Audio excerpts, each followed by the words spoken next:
Snapchat's darkest corners. Now for today's video, we're going to be talking about the social media app known as Snapchat. Now from Unk perspective, I don't use that app anymore. I haven't used it in like half a decade. But I'm aware that a lot of you youngins, for some reason, still use Snapchat. I mean, I don't know how you haven't moved on to Instagram or just mainly using it. That's not the point. That's not the point. The point is, I've been wanting to cover Snapchat for a long time now. I mean, I'm on this journey of trying to cover every dark side of every social media. And there are some outliers like Twitter, for example. Twitter's just a cesspool. Like, I don't think I'm ever going to make a video on that one. But when it came to Snapchat, it's kind of niche. Like, it really is kind of niche to find dark stories that have happened on Snapchat. I mean, don't get me wrong. We were able to do it in this video. But there's a reason this one isn't named The Dangerous World of Snapchat Criminals, because not every story I'm going to tell you guys today is about a criminal. Some of these people were just victims. And don't even worry about subscribing. I will earn your subscription by the end of this video.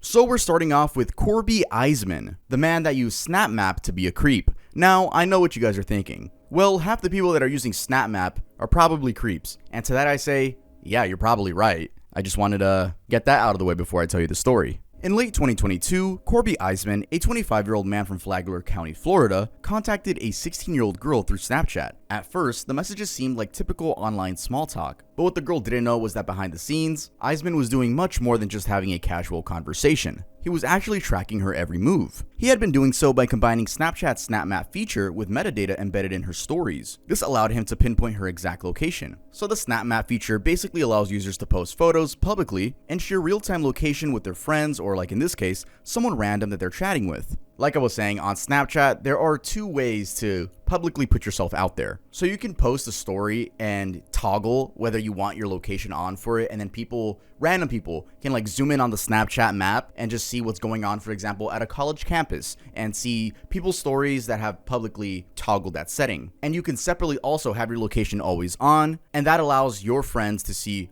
exactly where you're at. I always thought that feature was insanely creepy. So if you haven't already, I strongly suggest enabling ghost mode. So yeah, Eisman didn't need much else. And he didn't just know the location and stop there, no. He used it to physically locate the girl. He arranged to meet her, and then, in an even more disturbing twist, he essayed her. Oh, and it gets worse. He didn't essay her just once, he did so repeatedly in his home and vehicle over a 2-month period. Now, the Flagler County Sheriff's Office began investigating on August 31st, 2022, after receiving a report of a possible sexual offense involving a teenage girl and an older male. According to the victim, Eisman said he was 19, yeah, the man was lying about his age, and he was fully aware that she was underage. Flagler County Sheriff Rick Staley stated, "This is exactly why we encourage everyone to be very cautious of what you post on social media and the platforms you use." He went on to caution that something as, quote, innocent as a picture, which gives out your location, can put you in front of people that would be eager to victimize you. He also encouraged parents to sort of pay more attention to social media and how their kids use it. You know, the usual but important stuff like talking to them about safety while being online,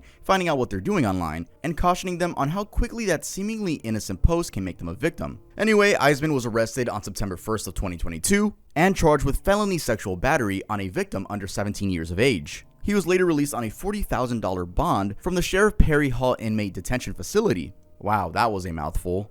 As of the latest available information, on February 12th of 2024, Eisman pleaded guilty to 1 count of unlawful sexual activity with certain minors. He was sentenced to 2 years in a Department of Corrections facility, followed by 8 years of sex offender probation. Now the Flagler County Sheriff's Office, after urging parents to closely monitor their children's internet and social media activity and all that, commended the major case unit for their work in building a solid case against Eisman, which led to the conviction. Alejandro Marquez abused the quick ad feature.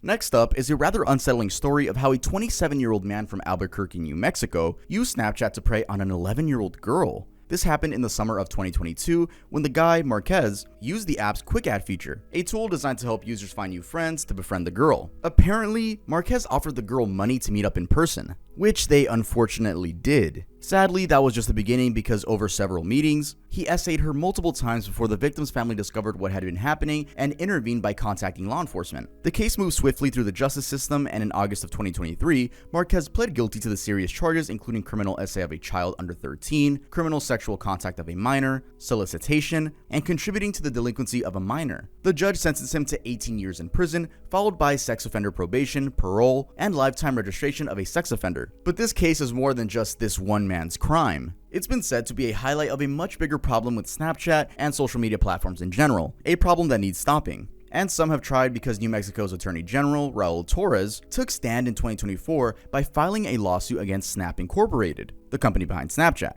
The lawsuit alleged that Snapchat's features, especially Quick Add, make it dangerously easy for predators to find and exploit children. It also argued that the app's design encourages quick, casual conversations without strong age verification or safety checks, allowing predators like Marquez to slip through the cracks. What's worse, going by the same lawsuit, is that Snapchat promotes the idea that messages disappear forever, giving users a false sense of security. Actually, on that, investigators found that predators can save and share explicit images indefinitely, so not really gone forever. Also, nothing stopping the good old use another phone to take a picture of the screen. That's actually something that came up after the New Mexico Department of Justice's undercover work uncovered a disturbing network of dark websites trading stolen Snapchat images, many involving minors. They even created a fake Snapchat account pretending to be a 14-year-old girl named Heather, which quickly attracted messages from accounts like child.rword and PDF file lover. With a username like PDF file lover, doesn't that mean that you love PDF files? Isn't that... I don't know, I just thought that was interesting while reading this. Also, Marquez's exploitation of Snapchat's features and the resulting abuse of the child sparked wider scrutiny of social media platforms' responsibility to protect minors, not just on Snapchat. The New Mexico Department of Justice's lawsuit, for instance, followed a similar legal action against Meta platforms for enabling child exploitation. Also, law enforcement agencies in New Mexico have increased efforts to combat online child exploitation through operations like Operation Overwatch, which led to arrests of suspected predators using social media tools to target minors. The Ahmed and Colin case. Their kidnap, torture, and murders made it onto Snapchat. This one happened a few years ago, also in Albuquerque, New Mexico, but it was just one of those cases that kept getting worse the deeper you looked into it. It involved two teenagers, 14-year-old Ahmed Latif and 15-year-old Colin Romero, and it starts the same way as the other stories we talked about, on Snapchat. So let's start in December of 2018. Colin's mother, Kimbrell, reported him missing right before Christmas after she had heard about a Snapchat video and picture showing her son and his friend Ahmed being beaten. A friend had also called her and expressed concern that Colin had gone to buy marijuana but never returned. The video showed the teens being pistol whipped, unconscious, and possibly suffering broken bones. At the time of his death, Ahmed also had a felony out for his arrest and was an alleged absconder of the law. Now, the story that unfolded after is even more disturbing. Ahmed Latif, according to investigators, had tried to buy a gun. He apparently reached out to someone through Snapchat and was allegedly looking to arm himself for some kind of retaliation on a guy named Flex. That person that he contacted on Snapchat was Stephen Goldman Jr., 22 at the time. But then Godman wasn't a lone gun salesman, he was a part of a trio that would later accost him. From the reports, Goldman Jr., along with 19-year-old Jimmy Atkins, nicknamed Flex, and 18-year-old Julio Almentero, lured Ahmed and Colin out to the West Mesa area in an apartment drug deal. Once in the car, Ahmed and Colin were ambushed. They were beaten,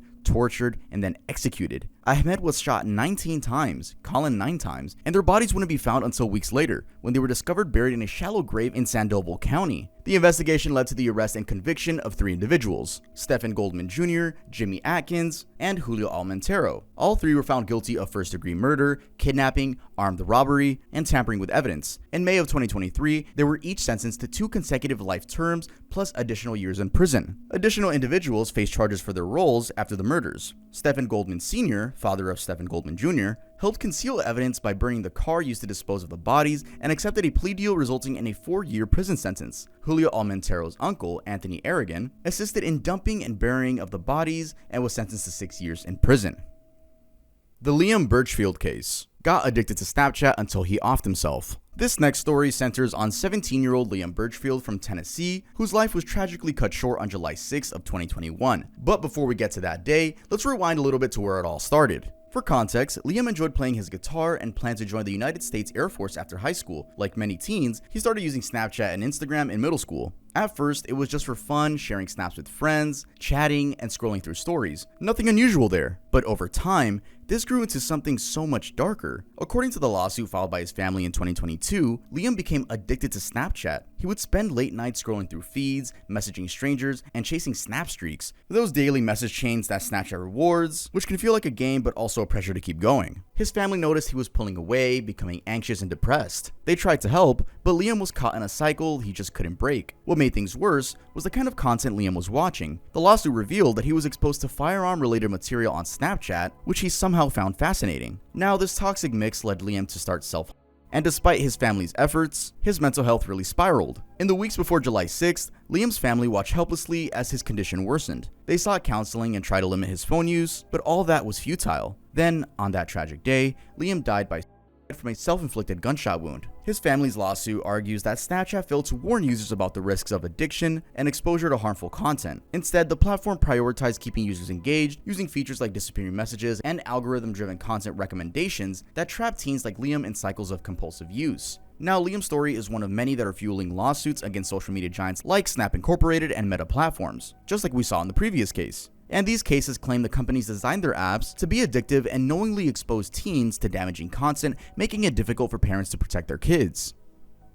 The CJ Dawley case. Self-consciousness due to social media led to a devastating end. For the second time in this video, we're diving into a case where Snapchat led to depression, which led to a devastating end. In this case, 17-year-old CJ Dawley, a high school senior from the small town of Salem, Wisconsin, was the victim. On January 4th of 2015, CJ fatally shot himself, leaving behind a note written on the back of his college acceptance letter. His story is that back in December of 2014, CJ started having pain in his legs and became convinced something was seriously wrong with his body. Fast forward to that day in January, while his family took down Christmas decorations, he went to his room, texted his best friend Godspeed, posted "Who turned out the light" on Facebook, and wrote a goodbye note on the envelope of his college acceptance letter. He then picked up a .22 caliber rifle on one hand and held his phone in the other and himself. His family thought he was sleeping, and that meant no one close to him knew what happened until 5 hours later when his sister went to check on him. Now, CJ had been using Facebook, Instagram, Snapchat since 2012, starting from when he was just 14. And over time, according to his parents, Chris and Donna, they saw changes. His phone, for example, was always with him. He started staying up until 3 a.m. on school nights, became more withdrawn, and more anxious about his appearance. And what really alarmed them was when they discovered that he'd been exchanging explicit photos. But despite that, CJ never showed the typical warning signs. He worked as a busboy at Texas Roadhouse in Kenosha, Wisconsin,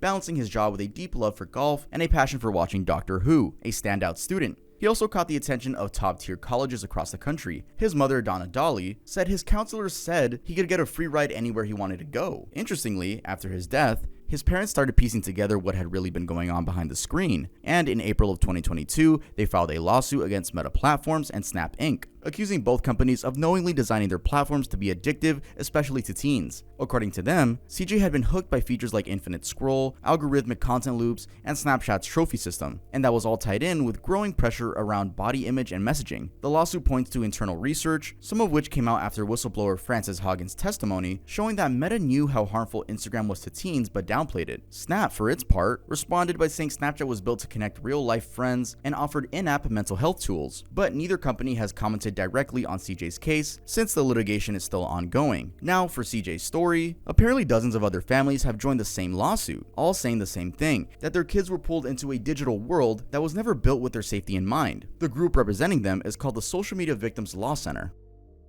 The France case. Tracked and stabbed the guy he found with his girlfriend. Again, we're getting into the Snap Map feature, and the controversy that erupted shortly after it was launched on Wednesday, June 2017. To recap, this feature allows users to share their real-time location with friends on a map, showing exactly where they are at any given moment. Shortly after this launch, reports surfaced in Utah that SnapMap was breeding party crashers. Teens and young adults were looking through pictures or videos on SnapMap to find parties, then heading to the area and driving around until they found the house. Once there, some either stole or broke items. Parents and child safety advocates were quick to raise the alarm. Many pointed out that SnapMap's default settings made it easy for users, especially minors, to share their locations with a broad circle of friends. The app's ghost mode, which disables location sharing, was off by default, meaning users were unknowingly exposing themselves. Experts warned that predators no longer needed to physically stalk children. They could simply open an app and see exactly where vulnerable users were in real time. Now the months that followed were even crazier with stories, and it got really dark. One such case is a case from France where a guy stalked his girlfriend and went on to stab the guy that he found with his girl. So why am I just saying the guy and not saying any actual names? Well, my team and I found this article and it's all French, so we used Google Translate, and even they didn't say their names for some reason, but all my sources will be linked down below. For context, SnapMap had quickly found a very interesting use at the time, catching cheaters. This wasn't actually the first case where someone had been caught cheating using the tool. There was, for example, a story on Twitter from 2017 when a woman posted how she tracked her boyfriend driving to a different girl's house and spending time at the location. Anyway, back to the case in France. It said that the 25-year-old man had not been happy that his girl wasn't picking up on Halloween night when they were supposed to be together. She didn't know her location was on, and she wasn't answering her phone, so he resorted to SnapMap. Armed with a knife, he followed its lead and found her sitting in a car with another dude. He argued with the guy before stabbing him in the thigh. And, in a rather weird twist, when arrested and questioned about it, his response was that he was jealous and his violent tendencies, even towards his girl, were because she was the one that, quote, seeks it. Now, like I've already mentioned, Snapchat's response to such situations is pretty much the same. They argue that SnapMap was opt-in and that users could control who saw their location. They say the app only updates location when it's open and that users could enter ghost mode to hide their location entirely. The Lucas Sutton case. His murder was planned on Snapchat by his quote-unquote friends. Now imagine this, being lured out for drinks by people you once called friends, then they turn out to be the same people that make sure you never get back home. As scary as it sounds, that was the reality for Lucas Sutton, a 22-year-old father from Croydon, UK. He lost his life in a brutal, premeditated attack that was planned through Snapchat. Now, like I said, Lucas wasn't a stranger to the people who ended up taking his life. In fact, he used to be friends with one of them, but that friendship had turned fatal. According to police, Lucas had tried to get rid of a gun he was holding onto for the group, which they interpreted as him being a traitor. On the night of May 23, 2023, Lucas had met up with Keon Williams, age 21, and Kai Nelson Palmer, age 17, and they walked together to a local shop to buy drinks, seemingly casual, like nothing was wrong. But what Lucas didn't know was that his two so-called friends had been plotting to attack him for days, messaging back and forth on Snapchat. As they walked back, Williams pulled out a knife and stabbed Lucas. In reaction, Lucas dropped the drinks and ran, but both attackers chased after him. Williams, who was faster, caught up and stabbed him again. In a desperate attempt to survive, Lucas then ran into a local pub, begging for help, before collapsing on the floor. He later died in the hospital. In April of 2024, both Williams and Nelson Palmer were convicted of murder. Williams received a life sentence with a minimum term of 23 years. Nelson Palmer, being younger, got a minimum of 16 years. A third man, 19 years old, was acquitted. It was also clear that Lucas, who left behind a young son, feared for his life in the weeks before the attack. Friends and family had, for example, noticed he had grown distant and anxious. He had even confided that he had, quote, upset people and felt unsafe. The Kyle Walley case. His killer posted his body on Snapchat like a trophy.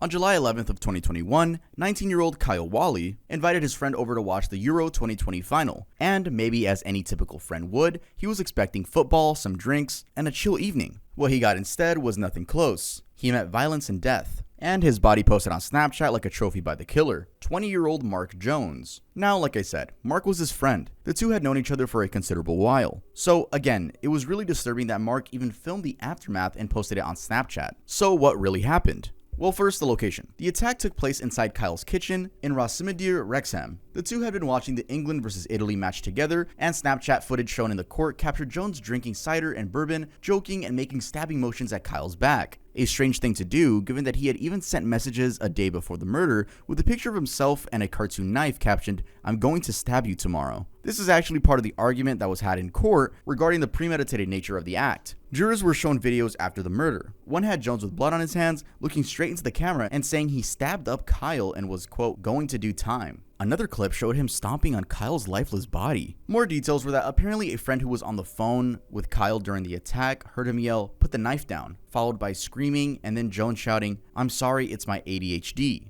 Yup, he tried blaming it on ADHD. He also claimed that he acted in self-defense, claiming that Kyle came at him with the knife first. The jury didn't buy it though. On March 16th of 2023, Mark Jones was found guilty. A day later, he was sentenced to life in prison with a minimum term of 16 years and 126 days, and the judge let him have it, calling his actions despicable, and adding that Kyle was killed not out of fear or panic, but just because Jones wanted attention, sort of like notoriety, just to be seen. That's why he filmed and shared the incident, for views and validation. His exact words, "You filmed and broadcasted images of Kyle clutching his chest and begging you to put the knife down." He then went on about how Kyle collapsed dead on the floor, Mark kicked and stomped on his body, shouting vile things at him. The judge concluded that he was satisfied that Mark did that deliberately because he wanted to be seen humiliating Kyle.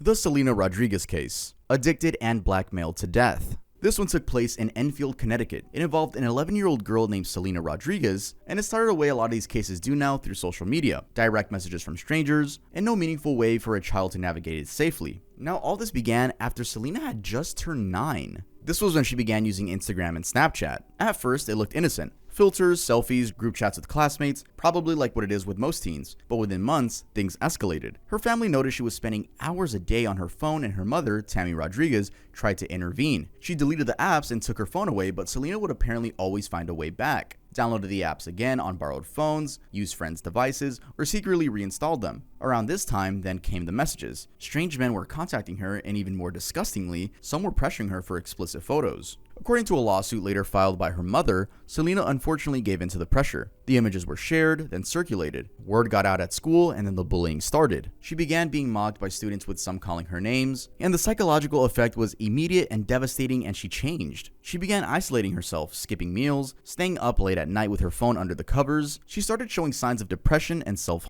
Her mother, who couldn't just stand by and watch, tried to intervene by taking her to therapy, where she got diagnosed with severe social media addiction. However, even with treatment, the pull was just too powerful. Her family described it as a battle they couldn't win. On July 21st of 2021, Selena Rodriguez died by she was just 11 years old. Now, like we've seen in some other cases, this led to a wrongful death lawsuit, which was filed in January of 2022 by the Social Media Victims Law Center on behalf of her mother. The suit named both Meta Platforms and Snap Inc. as defendants, accusing them of creating addictive and dangerous platforms that failed to protect minors. It also alleged everything we just saw in the other cases, but also uniquely pointed out that neither platform had effective parental controls or reliable age verification, allowing Selena to open and use accounts without her mother's consent. The lawsuit also cited internal research and whistleblower testimony showing that both Meta and Snap had been warned about the mental health risks associated with their platforms, particularly for young users, but continued to prioritize gross and engagement metrics. Snap Inc. issued a statement expressing condolences and reiterated their investment in safety tools. Meta did not comment publicly on the case. The overdosing teens. Laced pills allegedly from Snapchat dealers. For the most part, you and your parents or teachers, or whoever probably did this too, you all get these warnings about social media and bullies and creeps that are on there, and maybe some dark content. But then, this next case shows the dark side where teens basically have drugs in their face, in an actually insane way. First case is that of Sammy Berman, a 16-year-old described by those around him as smart, sweet, and just a regular teen that loved playing video games upstairs in his room. He also was excited about life, and even had an internship lined up and everything. On the particular day he died, his mom, Dr. Laura Berman, a well-known relationship and sex expert that has even been on programs like Oprah Winfrey and Dr. Oz, said he had been upstairs playing his usual games with friends. Then when she went upstairs to talk with him about his internship, she found him lying on the floor, unconscious and not breathing. It later became apparent that he had taken a pill, what he thought was Xanax, but it wasn't. It was laced with fentanyl, and it unfortunately killed him. And where did he get it? Well, from someone on Snapchat. And that's the part his mom said she couldn't stop thinking about. According to her, she knew Sammy used social media, and she even thought it was helping him stay connected during the pandemic, but she didn't know that drug dealers, allegedly, were also right there on the same platform. Now the thing is, Sammy wasn't the only one. In fact, it turned out there were about 60 kids that died from fentanyl overdose that they allegedly bought via Snapchat. It became a whole lawsuit that Snapchat had to respond to, and the cases were all grim to some level. For example, around the same time, there's a case of Amy Neville, who on one evening said goodnight to her son Alexander, only 14 at the time, only for it to be the last time he was seen alive. Apparently, the same day, he had opened up to his parents and admitted that he had gotten addicted to oxys, and just like Sammy, he allegedly used to get it through Snapchat. To help, Amy and her husband had immediately planned to send him to treatment, and before that, they said they thought they were doing everything right. I mean, they talked to him, checked his phone, and even turned off the internet at night. So it was a shock that by the next morning, Alexander was gone. He apparently took one pill that night, which was supposed to be oxy, but it was fentanyl, a laced pill. Now, it would also become clear that Snapchat's disappearing messages made it almost impossible to trace conversations between these kids and alleged dealers, and that the dealers know it. They would, for instance, use emojis and code words to sell pills and sell laced pills while at it. Alright guys, that's going to be it for this video. If you think I earned your subscription, make sure to subscribe. If you like the way I presented these stories, make sure to leave a like. Also, I wasn't going to say this at the beginning of the video because I just found it disrespectful, but I am live streaming on Twitch now, so I don't know when this video is going to go up, but I'm doing a 7-day Roblox marathon. I just checked my calendar, and yes, when this video comes out, I should be live. So I hope it's fun. Again, I'm in the past. You're watching past Tuv right now. I had to stock up on videos so I could have a lot of fun and just focus on streaming. But twitch.tv/tuvington_, link in the description if you want to check it out. And with that being said, I will see you guys next time I upload.